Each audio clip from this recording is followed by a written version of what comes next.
Main film, Mayang adik Vanessa Angel bakal saingi karir Fuji di dunia akting. Adik kandung dan ipar mendiang Vanessa Angel, Mayang Sudrajat dan Fuji seakan terus dibandingkan di dunia entertain, usai sang kakak meninggal dunia. Usai Vanessa Angel dan Bibi Ardiansyah meninggal dunia atas kecelakaan tunggal di Tol Jawa Timur, Mayang dan Fujian terus disorot publik sampai mereka bisa terjun ke panggung hiburan. Belum lama ini, Fujian didapuk seorang sutradara untuk membintangi film. Tak lama kemudian, Mayang pun dipercaya menjadi pemeran utama dalam film horor bertajuk Leak Kajeng Kliwon, karya sutradara dan produser Mimi Jegon. Mayang tak mau menanggapi lebih jauh seputar dirinya yang terus dibanding-bandingkan dengan Fujian.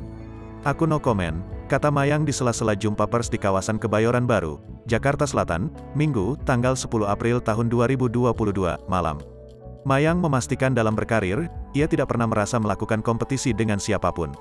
"Aku enggak pernah merasa bersaing," ucapnya. Hanya saja Mayang tidak mau terlalu percaya diri bahwa dirinya lah yang lebih baik dari siapapun, termasuk dengan Fujian. "Biar netizen aja yang nilai," ujar Mayang.